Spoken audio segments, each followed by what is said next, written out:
하나님의 말씀 마가복음 8장 1절에서 10절까지의 말씀입니다.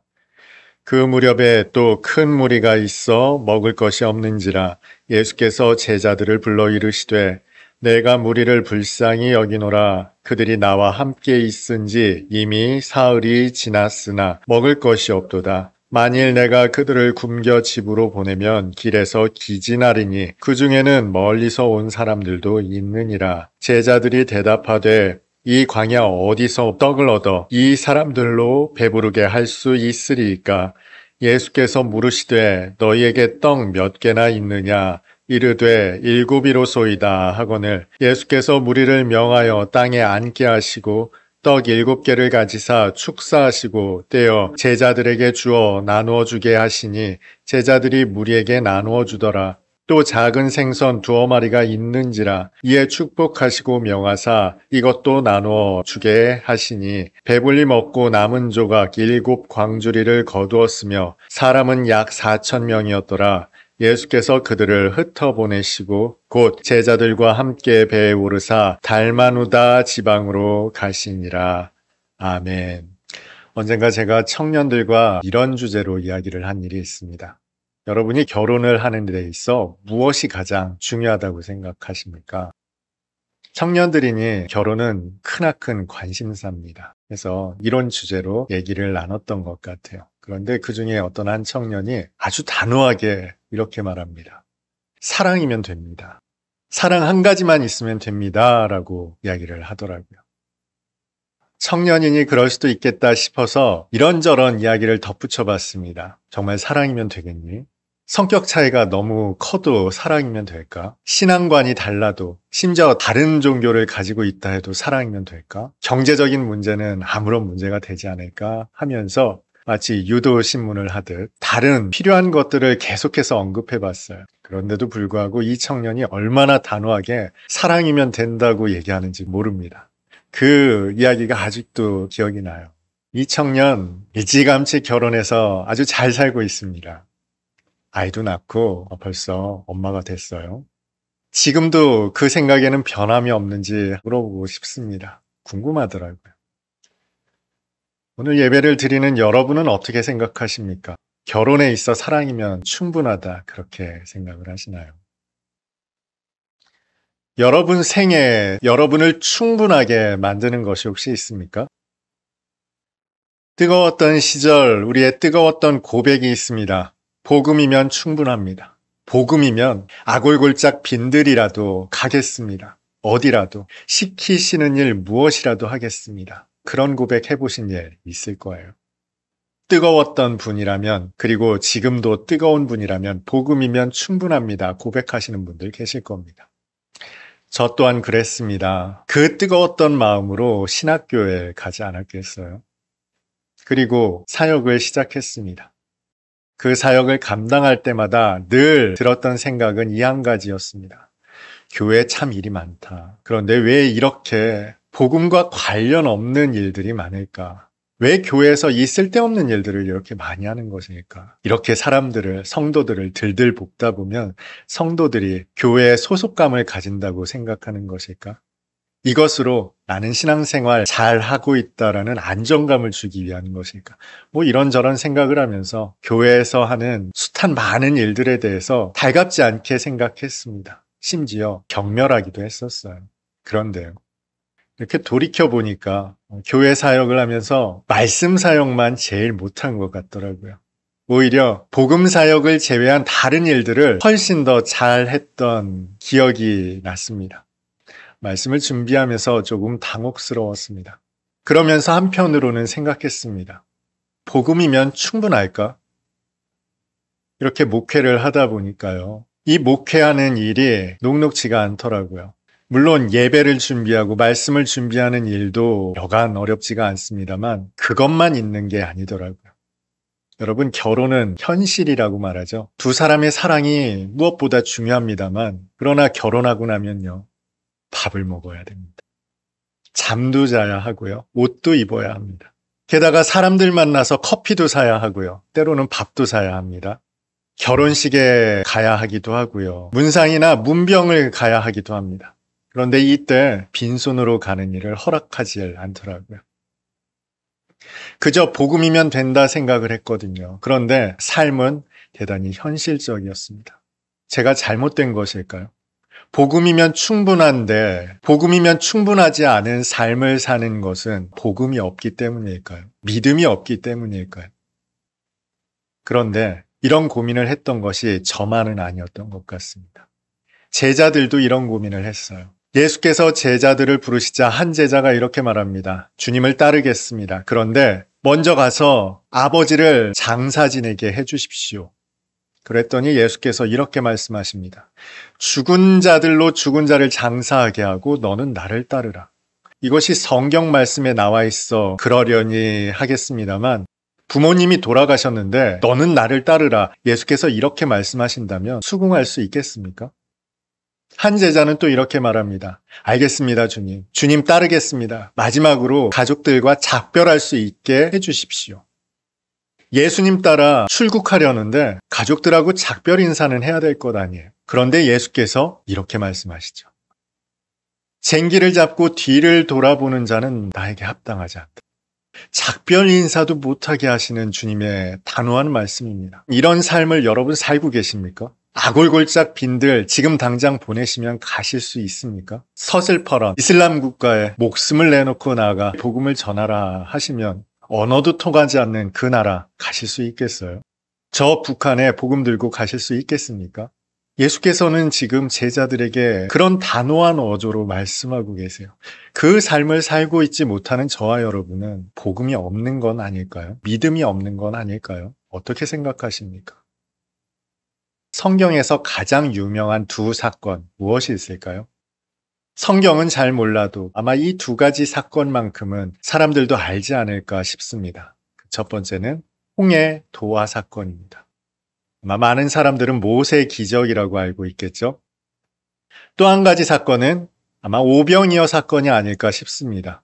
물고기 2마리와 떡 5개인지는 모르겠지만 얼마 안 되는 음식으로 수많은 사람들을 먹이셨다라는 이야기를 무언가를 통해서 어딘가를 통해서 전해 들은 사람들이 있을 거예요. 성경의 가장 유명한 사건은 아마 이 두 사건이 아닐까 싶어요. 그에 비한다면 오늘 본문 칠병이어 사건은 잘 알려져 있지 않은 사건입니다.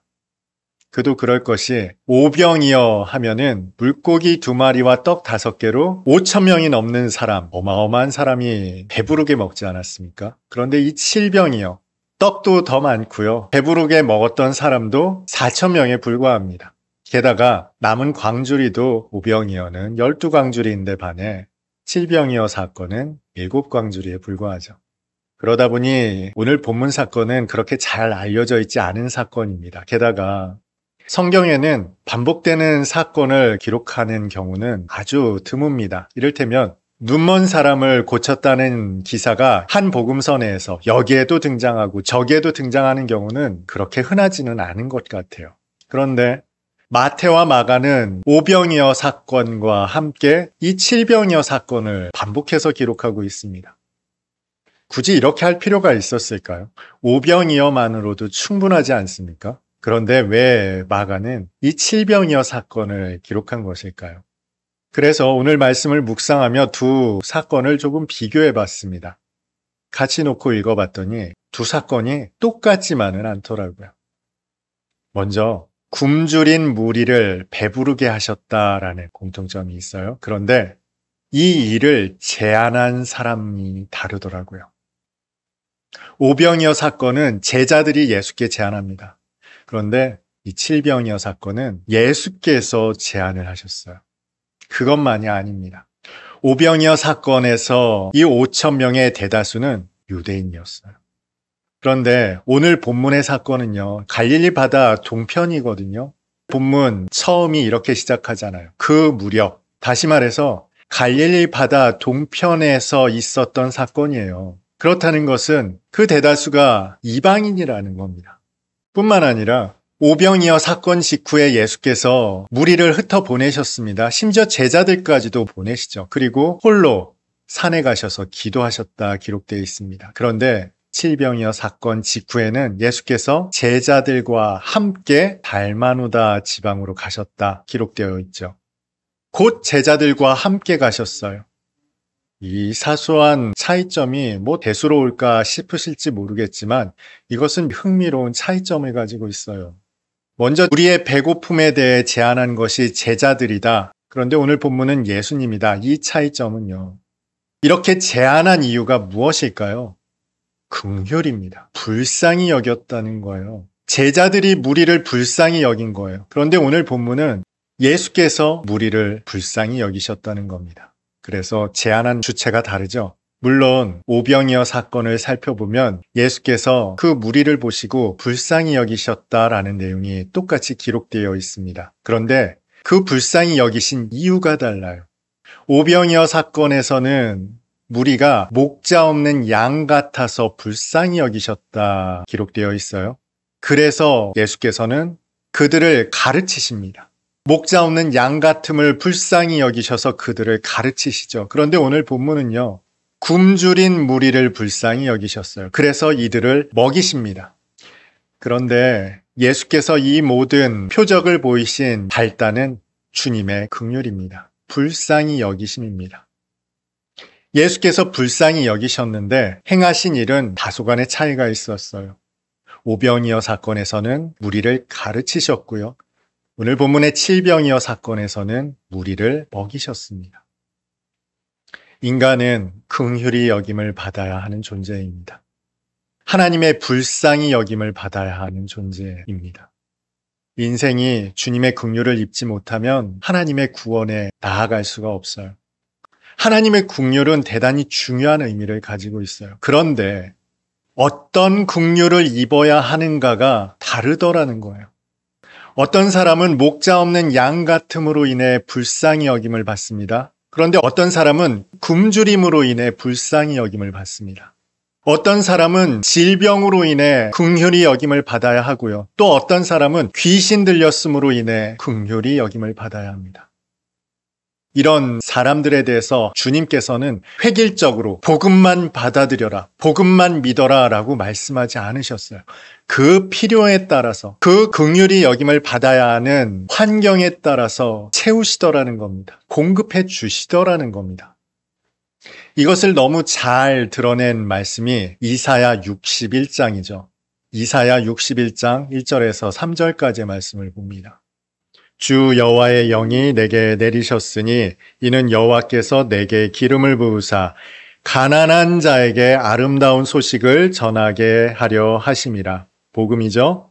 나를 보내사 마음이 상한 자를 고치며 마음이 상한 자는 고치십니다. 포로된 자에게 자유를, 갇힌 자에게는 노임을 선포하며 여호와의 은혜의 해와 우리 하나님의 보복의 날을 선포하여 모든 슬픈 자는 위로하십니다. 무릇 시온에서 슬퍼하는 자에게는 여러 가지로 충만케 하시는데요.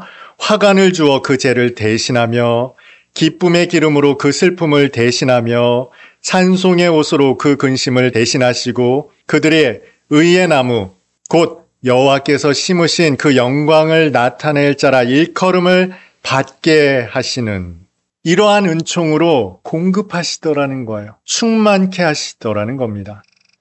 하나님께서는요, 말씀만으로 그것으로 족하다 하신 것이 아니라 부족한 자에게, 결핍된 자에게 그 결핍과 궁핍함을 충만케 하심으로 복음이 무엇인지, 하나님 나라가 무엇인지, 하나님의 창조와 다스림이 무엇인지를 나타내시더라는 겁니다. 복음이면 충분하다. 여러분, 이 말씀이 맞습니까? 맞습니다. 그런데 그 복음이 말씀으로 국한된 것이 아니더라는 거예요.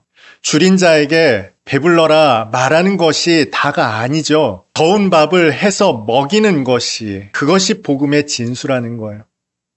당신은 외롭지 마십시오라고 이야기하는 것이 전부가 아니라고요. 그에게 가서 북돋아주고 함께하는 것으로 충만케 하는 것이 복음의 진수더라는 겁니다. 예수께서 그 복음을 실제로 이방인들에게 베푸신 것이 오늘 본문이 담고 있는 메시지예요. 우리가 잘못 알고 있는 복음에 횡포가 있습니다. 나는 복음을 전하는 자, 저 사람에게는 복음이 없기 때문에 복음을 받아들여야 하는 자, 일종의 우월감으로 받지 않으면 저주를 받습니다. 이런 식으로 나갑니다. 예수께서 그렇게 하지 않으셨어요. 굶주린 그들에게 나아가셔서 그 굶주림을 해결하셨습니다. 그들에게 진짜 복음을 보여주셨어요. 그리고 진짜 복음이신 당신을 믿게 하셨다고요. 이것이 예수께서 복음이신 증거입니다. 강제하지도 않으셨고요. 획일화된 복음으로 주입시키지도 않으셨습니다. 이 모든 복음의 출발은 하나님의 긍휼로부터 시작됩니다. 여러분, 이것이 왜 중요하냐면요. 우리는 생각하기에 나에게 결핍된 것은 이것이다, 저 사람에게 결핍된 것은 이것이다 라고 우리 스스로 판단합니다. 그런데 우리를 창조하신 그 하나님께서 우리의 필요를 가장 정확하게 아세요. 무엇이 결핍되었는지를 본질적으로 아시는 분이시라고요. 창조주이시기 때문에 아실 수밖에 없다고요.